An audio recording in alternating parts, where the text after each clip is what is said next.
Are you ready to take your business to the next level? Every day, there are countless books and articles that are published offering the key on how to make your business a success. It's easy to feel overwhelmed trying to keep up and run your business. That's why Deb Creer created the Business Power Hour. Keep up on the latest trends, best practices, and techniques for how to make your business a success. Let the Business Power Hour do the heavy work for you. Good morning. Good morning. I am Deb Creer, and I am passionate about giving professionals the tools that they need to make themselves and their businesses as successful as possible. I have to tell you, I love all my guests. Everybody who listens to me knows I always love my guests. But today is something that I am considering doing myself. So, I'm just so excited to learn more about this. And so please join me in welcoming Matthew Holman to our program today. Welcome, Matthew. How are you doing? I'm doing great, Deb. Thank you for having me. Perfect. I love it. Well, let me tell people a little bit about you, and then we will dive into this. Right. So Matthew Holman is head of growth and the co-founder of QPilot, a platform that helps subscription box brands schedule and automate purchasing for all of the ways their customers shop. His expertise reaches across the spectrum from marketing to operations to shipping. He's worked directly with hundreds of brands to transform their acquisition, shipping, and subscriptions. His special skill is looking at the big picture and distilling down the steps that should be taken for success. At his core, Matt is a problem solver. So again, Matt, welcome. Thank you, Deb. I'm really excited to talk to you. This is great. Great.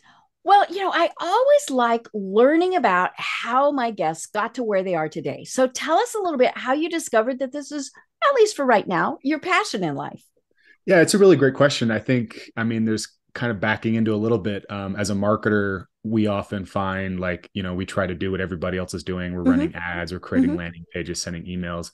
And I've been doing that for a while too, but the latest iteration of what QPilot does and what I do has a lot to do with actually leaning more into my strengths, which is talking to people, creating content, doing events and things like that. And so that's been a little bit of a journey for me. I actually was incarcerated through my 20s and part of my 30s. And so for me, a lot of the last 6 years have been starting a new career. Right. So I ended up in e-commerce because I love it. I just think that it's such a fascinating industry that's constantly iterating and changing. And marketing on e-commerce is kind of like this intersection of technology and psychology, right? Consumer behavior. And so I actually ended up starting a job because I just needed something.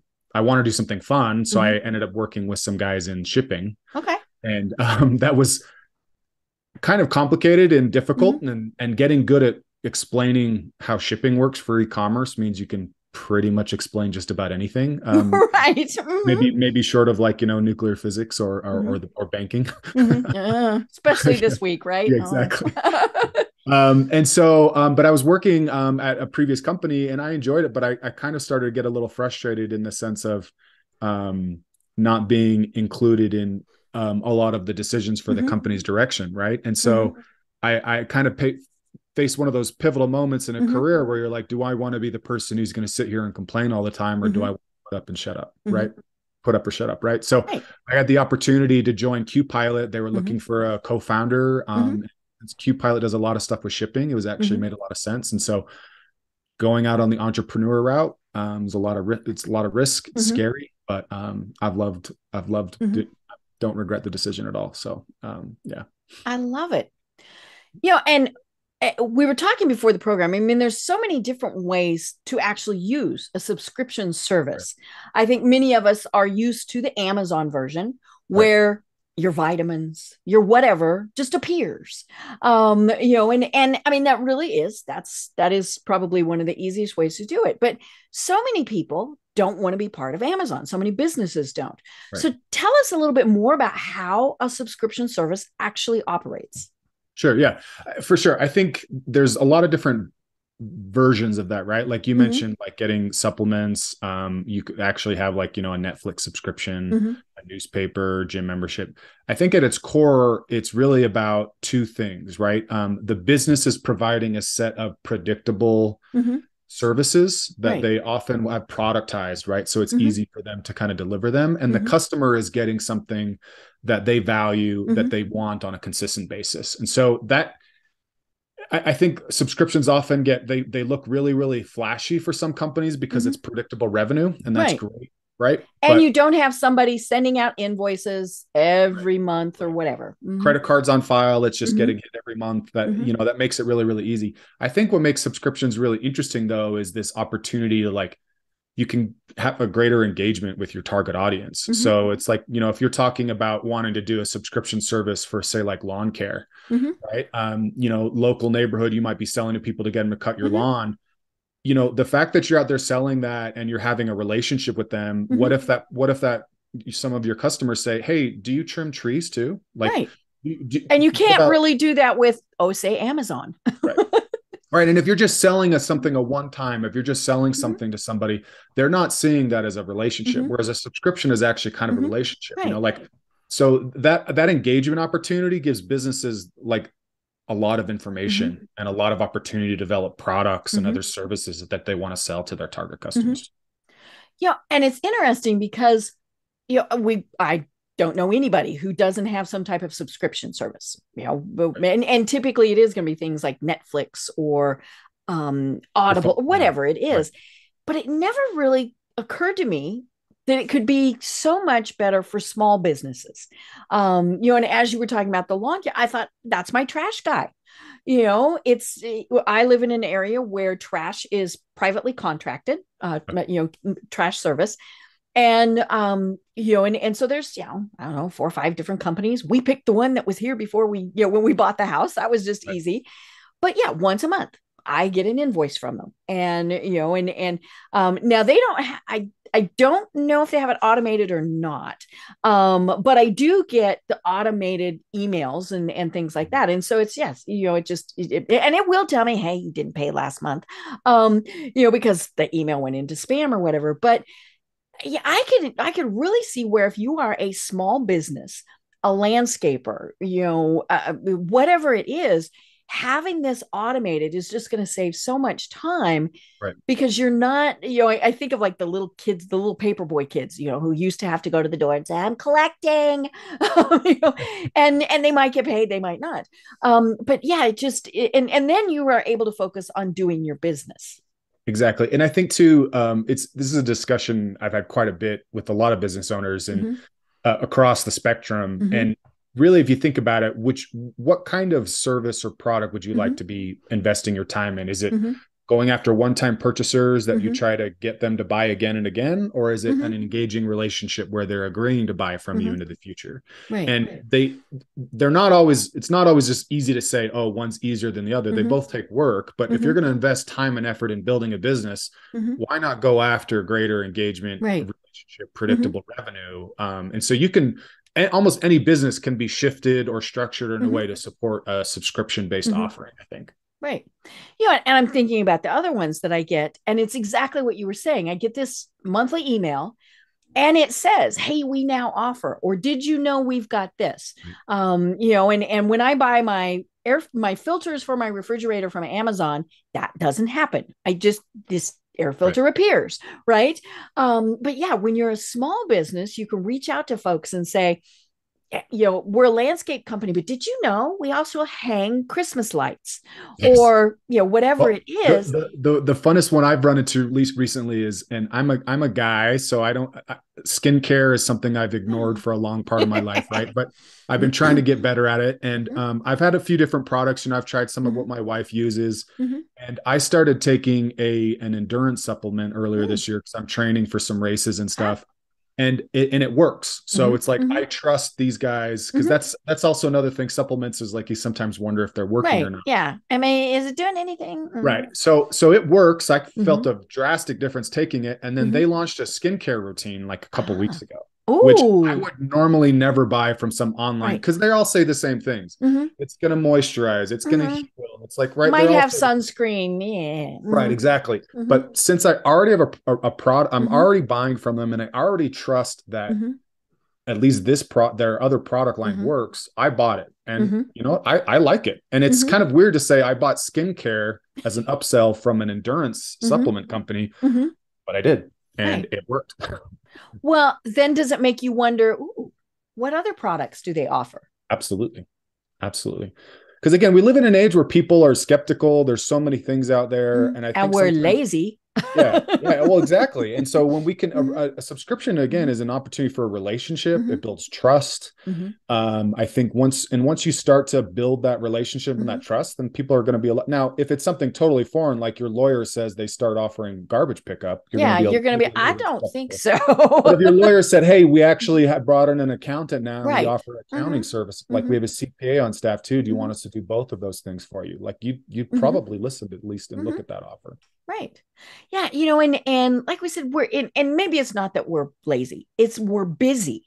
Yes. So the easier we can make it for people, the better it is. Absolutely. It's something we say at QPilot is you don't want your customers to ever shop anywhere else, right? You need to make the subscription experience powerful enough and engaging enough and easy enough that nobody is left thinking, oh man, my pet food's not going to get here for 3 more days. I need to go buy that from the local PetSmart instead, right? I'm just going to move up my shipment so I get it. I can get it early, that kind of thing. Right. Yeah. And I love that you, like you said, you can be flexible because things happen. Right. You know, you need it sooner. You don't need it as quickly. You know, prescription drugs is probably one of the things that, you know, there are several that we all take, right? And you know, with this getting older stuff, you know, but you know, sometimes it's like, okay, I don't want that right now, or I'm getting ready to go on vacation, so I need a little earlier. Now, you know, that may not be a good example because you can't, you know, since it is a prescription, they can't always say, okay, we're going to give it to you a month early because your insurance company fusses. But, you know, maybe it is something like your lawn care. You know, you're going to have a party, so you need them to come early, or, you know, had a bad storm. Can you come, you know, at a different time, you know, and take care of all of this? Absolutely. Yeah. We see with our customers, when you can make things more flexible, easier, when basically if somebody goes in and changes the date of their subscription, if they do that, every time they do that, it's a $60 bump in lifetime value. And if they do that 3 times, it's a 200% increase in lifetime value. So basically it shows that people that are willing to, or subscription programs that let people change things are more profitable. Right. Yeah. You know, and I like the ones that allow me to temporarily stop. Right. You know, and one of the things that we subscribe to is one of the meal plans. And so we use Garnish and Gather. I like them because they're based here in Atlanta and they try and local source as much as they can. So it's great. You know that, you know, yesterday that might have been in the field. When it's talking about a Georgia peach, it is a Georgia peach. You know, and all of these various things. But, you know, like today, I looked and I went, kale, asparagus, kale, and you know, and so I said, I don't want it next week. That's all I had to do was click one button, skip a week. Maybe you're going on vacation, maybe whatever. But then, of course, it's so easy to start up again. And that I think is the key to this. Absolutely. No, you hit the nail right on the head with that. And I think too, like the opportunity to also upsell, right? Like, you know, here's a new dessert offering, or we have a super improved kale leaf that you might want to try. You know, I tell people, I throw the kale out for the rabbits and the rabbits don't eat it. That's a clue that kale is just, you know, you know, I'm sure they're out there going, really? But, you know, and they do upsell, you know, because like I said, it's local sourced. So they can, you know, you can go in and buy that brisket that you really liked last time, or, you know, the bread, cookies. A lot of it's even things that they don't offer as part of the meal packages, but it might complement it. You know, or you're just like, okay, you know, I like the bread, so I'm going to buy the bread. Exactly. You know, and again, they've made it very easy. You know, I get a reminder if I have forgotten to go in and do it. And, you know, and it's just very cool. Well, you know, one of the things that we were talking about before the program is there's a different subscription service, and that's for an actual service that somebody might be providing. I have a mastermind group that I belong to that automatically, once a month, I get the you know, the invoice. But I've been thinking about one for myself. As I said when I was introducing you, and so several months ago, I launched this initiative called Trying Not to Die.live. It's all about trying not to die and living. And in particular, it's about it's for people who are dealing with cancer, whether they have it or they know someone who does. And so part of what we were thinking was, what if we went even further and created basically an online support group? Mm-hmm. It's great fun to be able to do that, but you do kind of sometimes want to monetize things like that. And so, my business coach has been telling me, you need to do this, you need to do this. And I say, well, I don't want to charge a lot. These are people who have a lot of expenses. Right. And so we've kicked around offering scholarships, all sorts of things. Your friends could buy it for something. I mean, all sorts of things like that. Sure. But then of course I get to, but it sounds hard to set up.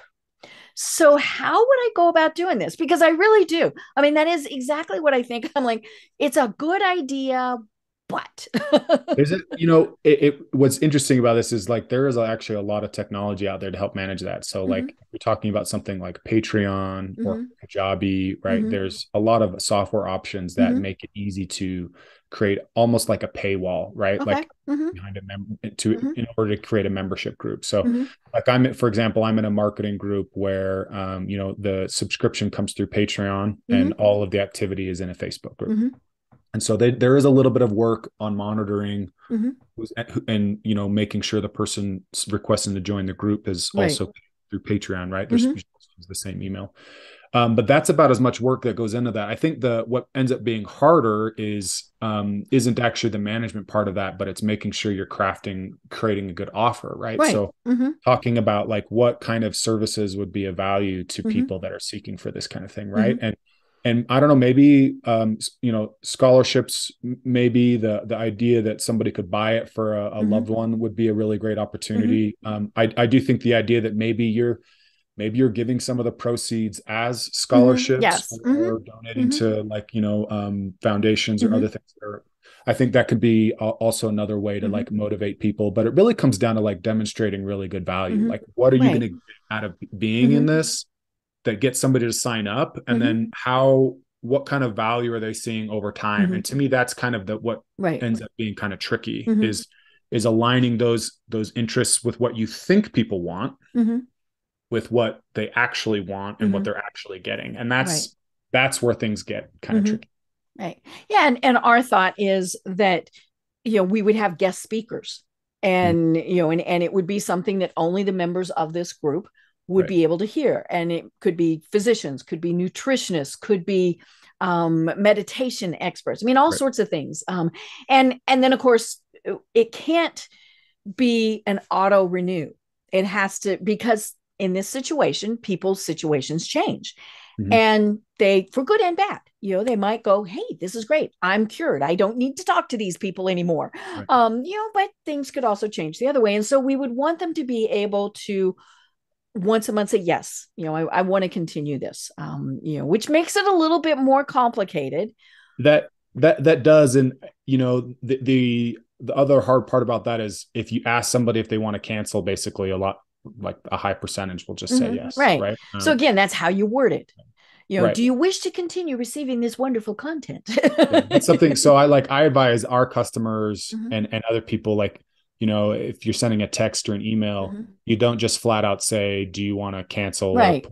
Well, because a lot of times you're like, I don't even remember what this is. Cancel. Exactly. You want to start some engagement, right? You want to think like, how is it going this month? Like, you're up for renewal. Were you able to, did you see the recording from last week? Did you do this? Did you do this? Did you do? Remind them of the value. Remind them of all the value. And then for something that I like doing, whether you're doing it with an auto renew or somebody has to opt into it, is just making it really clear. Like, hey, if you want to make any changes to your subscription, click here to do that. And then that way, you're still getting a lot of people that are okay with it, that are letting it go. But if somebody doesn't, it's really easy to see that. And then of course, having a very forgiving policy where if, it processes and somebody sees that, they email you the next day, you refund the previous order they would have canceled. Oh yeah. And yeah, I mean, I definitely want to do that because we've all signed up for things, right? And the ones that get me are the annual auto renews. Yes. Because now depending on what it is, I'm like, Right. yeah, whatever. Sirius radio. That's probably one. So my satellite radio, I don't pay by the month. It's just an annual thing. And I get the email and I don't even open it. I'm like, yeah, I like it. So I'm going to keep getting it. But, I've had them before where I get that and I'm like, or worse, I look at my bank statement. I'm like, what was this? What did I just pay for? Um, and and then what it does is it makes me think, okay, clearly I wasn't using it if I didn't remember what it was. Now, sometimes it comes through with the business name and you were used to the mastermind group or whatever. And so, but yeah, the ones it's always good. Like we were saying, make it simple, communicate with folks, hey, this is an annual renewal, but it's for this. And what would really be nice is on those, because I've had to go back and cancel some of those big annual renewals. If I'd had a thing from them thanking me for renewing, and just something as simple as, hey, thanks for renewing. We hope you've loved our great product content, whatever it was. If and maybe even giving the option to say, if you're not wanting to do this, I would wonder too if you could enable, depending on which of those platforms you pick, when you get people to opt in, you can ask them. And I don't see this done very often, but I think it should be, because I think it's kind of a best practice, is you ask people their preferred method for getting notified about an upcoming billing renewal, and people know email goes to spam, and if they're more likely to pick text, because then they'll know that they're going to get it and they're not going to get surprised. It creates a stronger trust factor so that people aren't feeling like you're just going to try to trick them or whatever. And then it's also like a very clear engagement opportunity where it comes in, everybody sees a text coming in. Right. Well, and or there are people like me who have specific email addresses, like a Gmail account, usually just for things like this. Right. So I might not even remember to check it, right? Until I get that thing on my bank statement. I'm going, why is this? Exactly. So what are some other things that you're seeing? Because I think, especially because of COVID, I think people went, oh, okay, I don't have to go to the store. I don't have to do what. How do you see this going in the future? What trends are we looking at? Yeah, one of the biggest trends is actually in the fresh food space, like you mentioned, getting that as a subscription. And I was lucky enough to talk to some of the people at some of the DoorDashes and Grub hubs of the world, and they're seeing a very strong trend, slowly but surely, going in the direction of people being a lot more comfortable getting groceries and fresh food delivered. So. And then inside the e-commerce space, we're seeing a lot of say you might get fresh juice that you actually order online. You could go pick up at your farmer's market or they'll deliver it to you. So you're seeing a lot of regional as well as national distributors of different foods, coffee, things like that. So that's certainly becoming stronger. I think a lot of people with COVID became a lot more comfortable with a stranger dropping food off on their porch kind of thing, right? So that's certainly a big trend we're seeing. And I think the technology is getting to a point where it's getting really, really easy to, you get a text, you click a link, you swap something out, you hit, like you mentioned, the one button to skip a week kind of thing. Like that's becoming a lot more prevalent.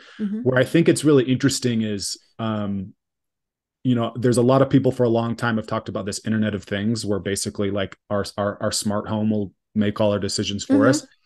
I think it's somewhere in the middle where it's more like, I don't want my refrigerator to go, hey, she needs more milk. Right. But you're okay if the fridge says, hey, you need to order a filter, click yes on the filter on the screen of your fridge to reorder a filter, Right. So that kind of thing, like people want some of that control. Amazon's rolling out some really fun programs where like you can literally weigh a bag of coffee on the scale that they send you, and depending on how much coffee's left, it'll automatically reorder for you or not. So it's really, I think we're seeing an opportunity where people will have to make less decisions, but I don't think it's going, at least not for a long time yet, where people are ceding all control in the decision-making process. It's just that technology is trying to make it so that you just get a quick prompt and then you decide what you want to do, right? Like, so a good example you might have an AI or a virtual assistant on your phone that you schedule vacation time. Well, might say, oh, hey, well, what about this delivery? Right. This We don't want delivery? the landscaper Right. coming or Right. Right. So being able to just have something trigger and say, well, do you want me to cancel this or postpone this or reschedule this? And so it's just going to become a lot more automated and really easy to manage a lot of our lives, I think. Right. And it's scary to think, that in all of this, I mean, anytime I think about it, it's a little scary how much tech is taking over, but it's not taking over. It Right. is making things easier, and you can turn it off. I mean, but yeah, I'm dealing with somebody right now where we shipped something to them. They were gone. And several months later, it finally dawned on them, oops, hey, did they ever send that to me? Well, of course we did. And it sat out there long enough that somebody came along and went, I think I will take this. And so, yeah, I mean, if they had, linked it in with their Gmail calendar and, or their Outlook and it said, I'm going to be gone, then maybe it would have told us, hey, ship next week or, hold off or, whatever it is. But, and I don't know. I'm like you, I don't like the complete auto things sometimes, like the good example, the filter for my refrigerator. It's got the little doohickey mabobber that says you need to replace your filter. I got a filter before it was telling me that. And then of course I forgot. And then so I have two that are, Exactly. and it's kind of like the whole thing, when do you need to change the oil in your car? When, but yeah, it still needs to have some input, Right. not just that the total automatic, hey, here's new printer ink. Well, I don't even have that printer anymore. Exactly. Exactly. Yeah. It's like my car is always asking me when I get low on gas, do you want me to find a gas station for you? Yeah. And when I'm by my house, no, I know where the gas station is. Right. But if I'm out of state Yeah, or if you're on a somewhere, road trip, you're going to click yes, actually find me a gas station. yes, now.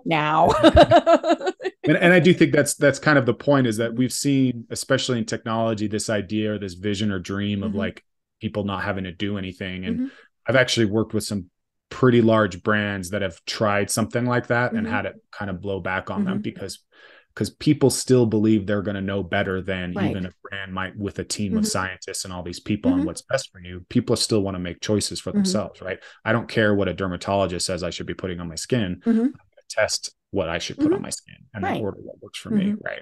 And I don't want a machine telling me that either. Yeah, I mean, and that does, there's obviously lots of discussions going on now because of AI, because of things like Chat GPT. How much are we automating things? And and I had that discussion earlier today with somebody. We were talking about Chat GPT, which I know that's not part of this really. Actually, it could help you write your messaging, right? Yeah. And I said, what it did for me was it gave me and does give me great first drafts. Right. So instead of staring at the blank screen going, I know I need to do this, and then finding anything else in the world to go do, I can get a good draft, and then I can go through, I can change it, personalize it, do whatever. And that's where I have found things like that are great. So it's same thing, we want to be able to have that option to go in and maybe we change one word, maybe we change paragraphs, or if you're like, we're, talking about with this, I don't want to order this week, but I'm going to order next week, things like that. Yeah, I love ChatGPT. I use it for brainstorming, creating outlines. We were creating a demo website for something, and it wrote like multiple blogs as well as all the product page descriptions in under 20 minutes. I know. So, well, and it's funny. I had done it with a blog, and it was one of those. It was, like I said, I launched trying not to die.live. And I launched it back in October. And since October, I've been thinking, I need to do a blog. I need to do a blog. I need to, and cleaning the toilet took priority, because it was just, and I had the topics. I mean, it's just a matter of sitting down and doing it. And so I told it, I told Chat GPT, write a blog post about. And to me, the coolest part was watching it type, and I was like, cool. And I changed, I didn't know the thing that I had struggled to write for months, then I worked on for half an hour. Right. And I've used it for branding. So I have a Slack community of about like 500 marketers and stuff. And I had one name for it, and then I needed to switch it up because to make a short story, it looked from the outside that I'd spent months planning and prepping a new name and new logo. And it was literally like one of those moments of like in the shower, I'm like, oh, I should go see what ChatGPT can come up with. 15 minutes later, I've got Commerce Catalyst as a name after going through all these different iterations and ideas, incorporate Utah, incorporate flowers, incorporate this. And then I went to an AI logo generator and it generated a new logo after I told it what the group was in the name. And I got to pick out of 20 different options it spit out.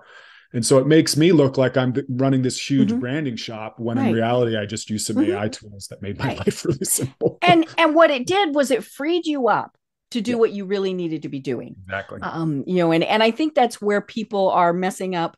It's been interesting, obviously, the discussion about kids using it, for education. And I saw one person, and they got straight to the point. They said, teachers might actually have to teach. And I thought, it's we've had plagiarism as long as people have been able to look at somebody else's work and copy it, right? They chip that stone tablet into, so it's how we use the tools. And it's like the subscription service. How can we make life easier for people so they can do what it is they really want to be doing? And then for me, again, I love the word engagement. That's the word I use all the time when I'm talking about them. If you look at subscriptions as an opportunity for increased engagement, you're going to approach it from a totally different perspective. You're going to understand what value you're delivering to your customer, and also, like, not to put it crassly, but what value you can extract, right? Like how much, I've acquired a customer. If somebody's walked in the door or they've made a purchase, like I want to be able to make that acquisition all the more profitable by selling them additional things or selling them over time. And you only can do that through great engagement. Right. So, we've been talking about, some of this stuff, it makes sense to do as a subscription service. What are some things that people might not do as a subscription that would actually work under a subscription service? Yeah, I think a really great example of this is, let me think of, okay. So like say, a law firm, or no, a podcasting coaching. Cause I have a friend who I was helping with this recently. So let's say normally a podcast service, they're selling a $5,000 package and they record X number of podcasts, including editing and promotion and stuff like that. Okay. So they try to sell that to people. Now, what happens if they get a lot of people, they start to get a lot of people who come in and don't want the full package. They just want the editing part. Now, as a business, you could decide, well, that's not a product I want to offer. Or can I create a very simple exchange of value where I have a automated system, or I use AI, or I use an assistant or an editing team where we'll do 10 minutes of editing takes us this much time. You know what the input output is. So we're willing to do an hour's worth of editing every month for $200. Okay. So you can subscribe to that and you can use up as much of it or as little as you want, right? Now, the idea is you're actually getting customers that you weren't able to sell to before, right? So you're starting to pick up additional revenue. You're also getting the opportunity to create this engagement, this relationship with somebody. So as you do the editing, you can create marketing motions where you're mentioning, hey, you're doing this. Do you want to add in this service? Do you want to upgrade to this plan or this kind of package? So I think it really comes down to just understanding that subscriptions can give you an opportunity if you're productizing. And that term basically just means you're creating a standard set of offerings, right? Because it's easy to say like pet food is a product, but as a service, you can productize something by saying it's a very specific set of things we do. It's very clearly defined and we know how much it costs us and we're willing to offer it for this amount. I think that's where the opportunity with subscriptions really is that you might be able to start doing something. I think like legal is another good example. It's like you pay a retainer and if they're doing work, they bill you normally. Right. What if you can't afford the retainer or you just want somebody you can call a couple times a month to ask a couple of quick questions. Now, you don't want to get an invoice every time you do that. So, hey, put your credit card on file. You get charged $50 a month to have access. And it's something that simple. That $50 gets you 30 minutes on a phone call whenever you want, kind of thing. So it's just trying to imagine a lot of the different ways that people might need help or ways that you can offer value to them. And again, that engagement word is one I use. And then you can just envision it that as something that's like a low bars is subscribing to that service. Right. And I was just thinking about consulting in general, where you do have a monthly thing. And I've got that. We have clients where we do their social media posting and we get a flat fee every single month. Now, and I hate invoicing. Right. I'm like, oh my God, I hate it. And so, we use QuickBooks. And so I've automated that. So once a month. Now I do have to remember to go in. If say we've done Facebook ad, be a great example. So I need to add to their invoice. Right. And the nice thing is it just goes, the last day of the month, which is what I've scheduled for, is when it just goes. But this is a subscription service, and so for somebody who doesn't use QuickBooks or, all of those things, this seems like a pretty good thing. But, it's also one of those, and I've never tinkered with the format in QuickBooks. I don't know if I can add to it and saying, hey, have you ever thought about, type of thing. But, it's so, I love the fact that you can really personalize using a service like yours to say, we do this for you, but did you know we could also do this? Right. Exactly. Yeah. That's where I think the real value is. And again, there's a lot of software out there like QPilot. If you're working in e-commerce specifically, you should definitely take a look because that's our bread and butter. That's what we specialize in is something physical getting delivered. But like, even if you're using something like Stripe or Square, like again, you're setting up automated payments, you're setting up some email. I think some of the mistakes that we often see is people make things a lot more complicated than they need to be initially, right? You try to create something simple. And then the biggest thing I always say is you want to try to get feedback right away, right? Like, is this working for you? Yeah. Was it easy to use? What were you expecting to happen and what actually happened? That's a big thing too. I would say like for your group that you've talked about is like, people might be joining the group thinking they want, say the content, but maybe there's a community aspect that actually all the more valuable. And so when you start to get that kind of feedback from people about what they thought they were going to get versus why they stick around, that actually makes it really easy to market it because it's like, now you're running an ad, people come for the content, they stay for the community, right? They stay for the support kind of thing. Right. And you could maybe figure that out ahead of time, and maybe ChatGPT would tell you to market it that way initially. But until you start going with your business and going with the offering, you don't really know where you're going to end up until you get that feedback from people. Right. And I just keep thinking about how much this can simplify things. Yes. And especially when it's a product that you use, or even, service, like we're saying, maybe landscaping, over and over. Why not automate it? Whether you're, if you're the consumer, it does make life easier. And obviously if you're the business, once you have that system going, it's great. I was going to say a really great example that you just made me think of is like movies. So I don't know if you've ever seen these where you can subscribe to like you get, say, a free movie ticket a month plus 20% off concessions. Right. Now, what's interesting about this is for a long time, I was racking my brain on this because I couldn't figure out how they were making money off of it. Because it seems like they're just, because the cost is usually the price of the ticket. Right. It's like if a movie ticket's $10, the subscription's $10. Right. So if anything, it seems like they might be losing money. Right.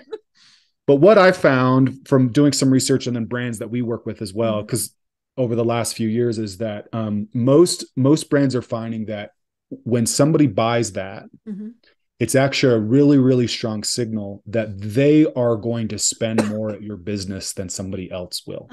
Okay. So it's not just that the person that buys that movie package, it's not just that they're going to one movie a month, they're going to 4 movies a month. Right. And so the concessions the concessions, maybe they're losing a little bit of money off of that offering, but they're actually promoting people to buy more concessions. They're using an app where they can get in-app notifications and they can upsell other opportunities or market about other movies. And so I'm seeing this with a lot of other companies as well. Whereas if you can get somebody to subscribe, and this is why I use that term engagement, you're going to find that people are going to be more willing to spend money with you. For example, like the example I used with like the skincare, a lot of these brands know once you subscribe, you're indicating that you're going to spend more money over time because Mm-hmm. you're seeing more value initially, Right. and that we can then engage and Mm-hmm. nurture and get more value Mm-hmm. from each other as well. So it's certainly an idea of like looking at experimenting with on how you can create that opportunity Mm-hmm. for engagement. But again, that people are seeing initial value, that they want to Mm-hmm. subscribe, you're going to get a lot more out of them. Right.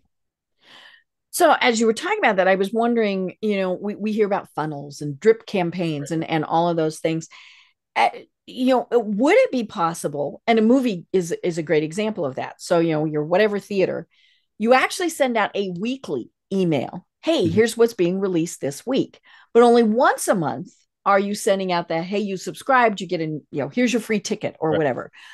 Is that something that it happens? Can it Yes. happen? Okay. Yeah, for sure. I think like again, depending on the brand, the Mm-hmm. industry, and what you're learning, like a really good example is related to upsells. Mm-hmm. Typical somebody's going through a cart checking out, they're going to see Mm-hmm. upsell opportunities. Mm-hmm. Amazon does this, most brands do this. But say like you subscribe and then month one you're trying to upsell somebody. Well, Mm-hmm. a lot of brands are finding month one is not the time to upsell. No, you're like, wait a minute. Month three, I yeah. don't.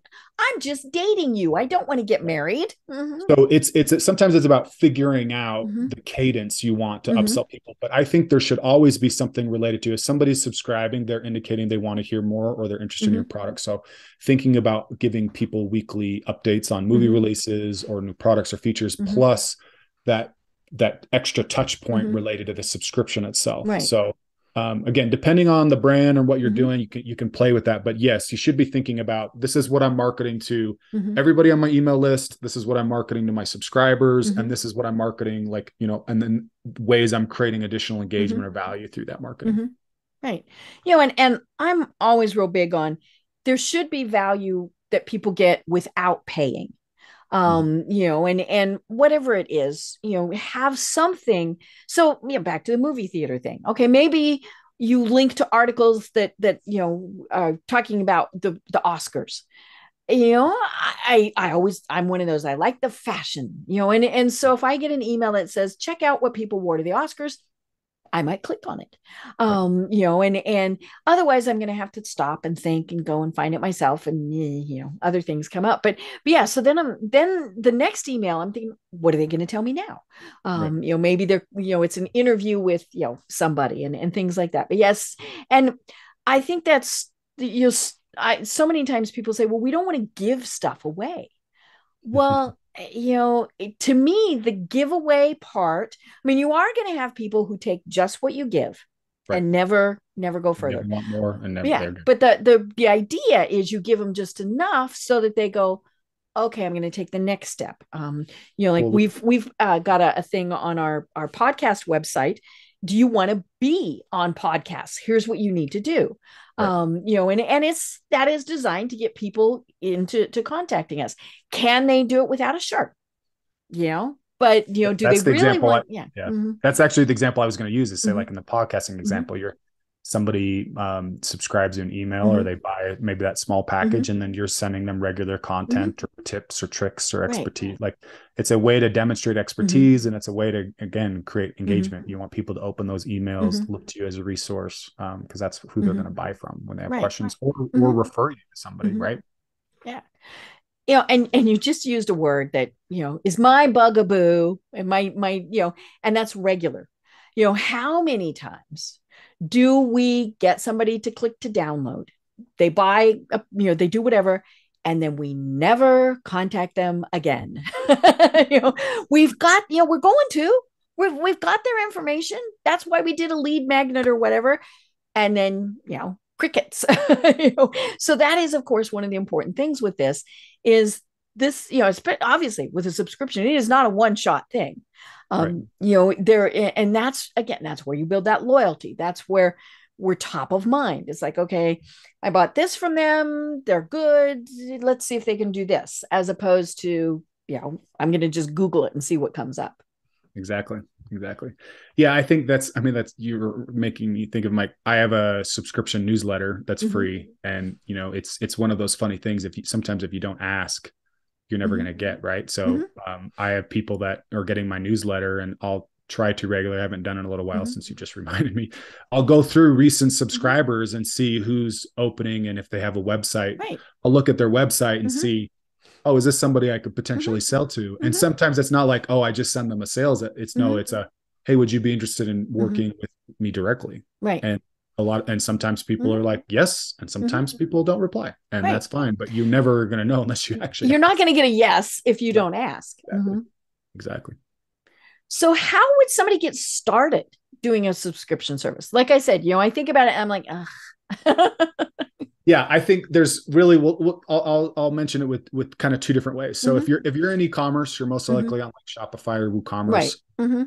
There are apps or plugins you can use. QPilot is one of those. You can certainly consider us for that. And there's a lot of good software out there, Shopify specifically, for that. If you're not in e-commerce, so you're talking about your group or a service-based opportunity, there is a lot of technology out there. I'm happy to point people in the direction if they have specific tips or questions.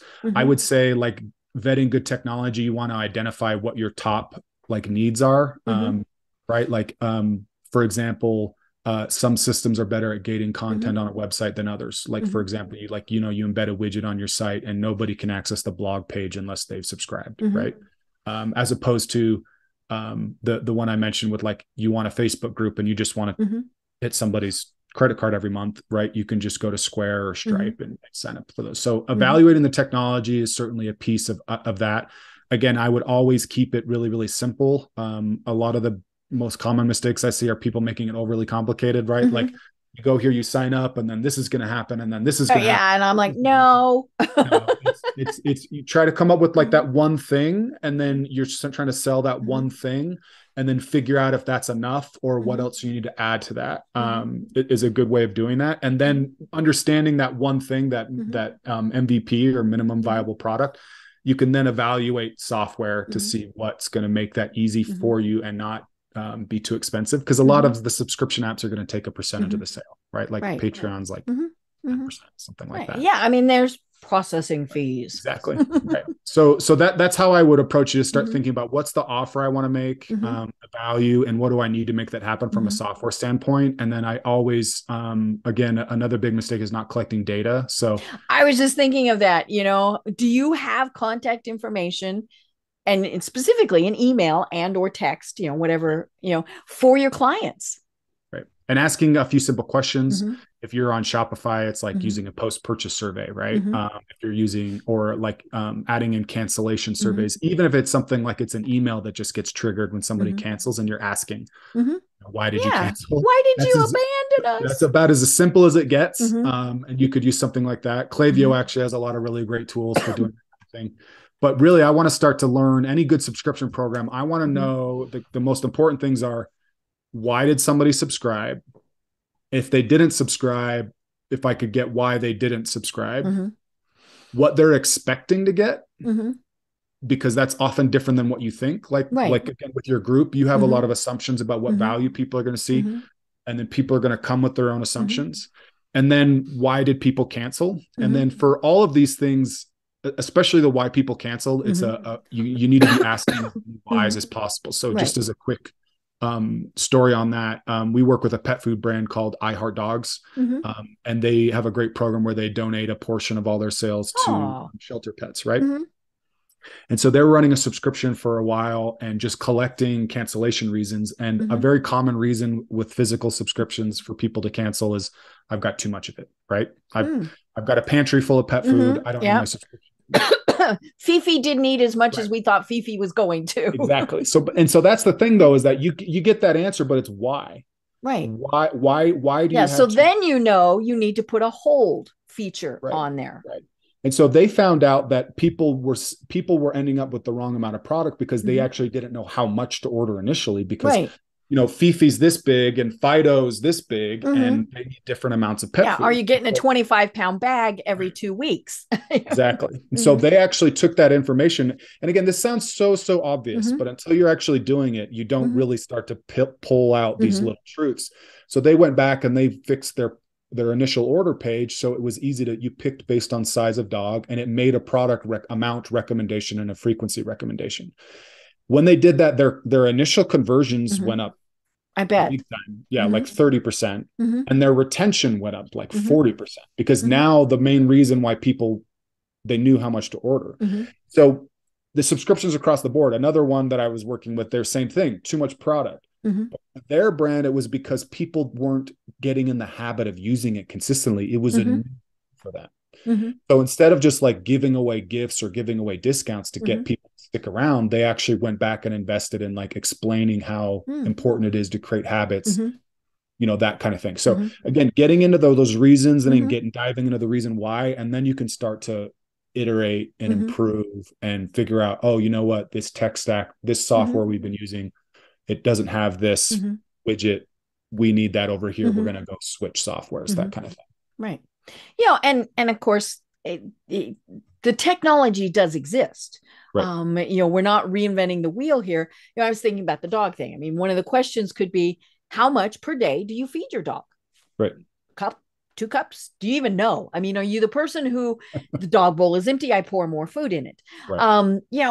Things like that. And so then it's going to make them think, or there are people like we have beagles. We have to feed them very specific, and we don't leave food out because the little buggers will kill each other. So they get a very specific amount every day. So that's pretty easy to figure out. But you're also, you are thinking about the health of the dog. Okay, maybe Fifi is a little overweight. Maybe we don't need the bowl of food there all the time that she can walk by and munch at. So maybe you're doing a little bit of an education program in there. Fifi weighs 5 pounds, saying that you are feeding 4 cups a day, probably a little much. Yeah, exactly. But yeah, it's and it's, as you said at the very start, it's about building that relationship. You're not just trying to sell the dog food. You're trying to get them to be loyal customers. Exactly.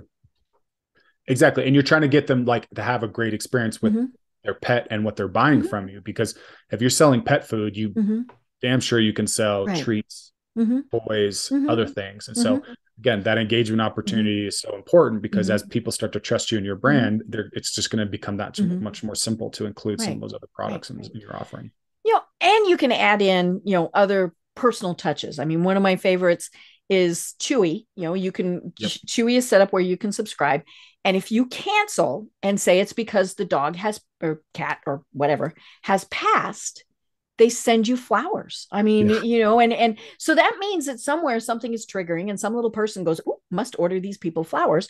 I see now, granted, I have a lot of friends who have pets, but they're always saying, oh my gosh, look at what we got. But it's also, like the meal service that I subscribe to. I got a birthday gift. I get an anniversary, now not marriage anniversary of when we signed up anniversary. And it's just like my birthday gift was this yummy little piece of gourmet chocolate. I kept that little tag because I like that gourmet chocolate and I will probably order more of it.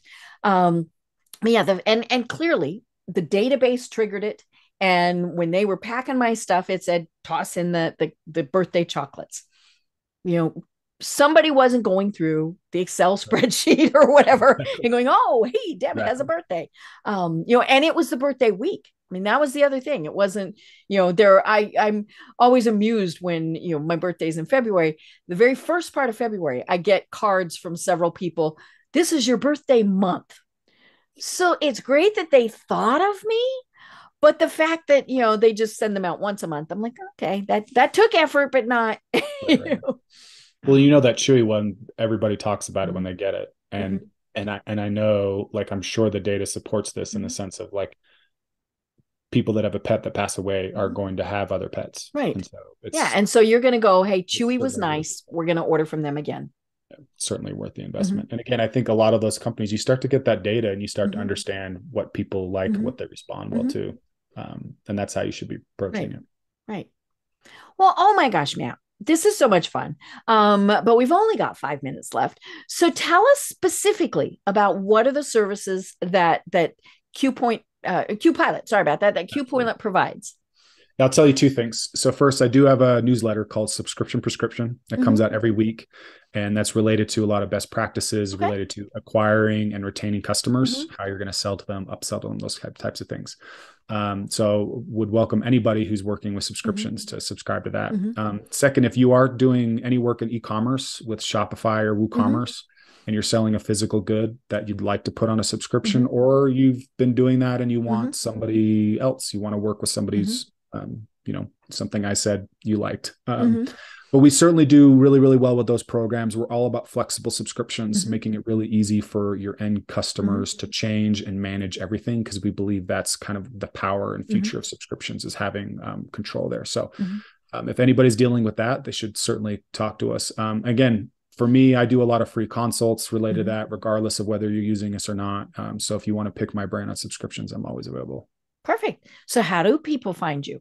Sure. They can look for me on LinkedIn, Matthew Holman, QPilot.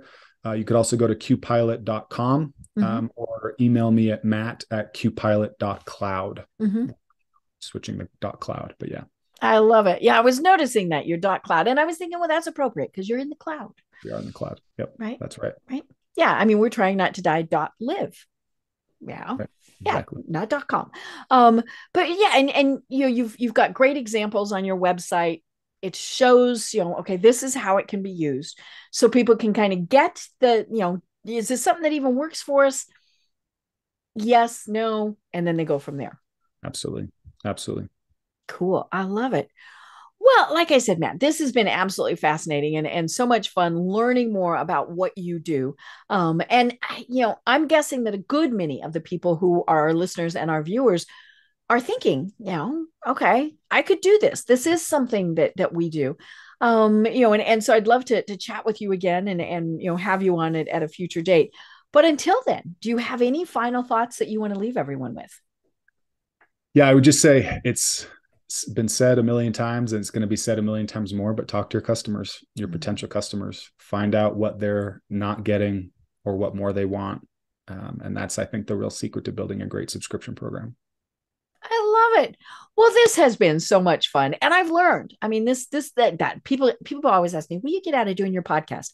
I get to talk to very cool people and I learn something every time. And so this has been absolutely fascinating. I'm Deb Creer. I've been having a great discussion with Matthew Holman of QPilot. And until next time, everyone have a great day. Thank you, Deb.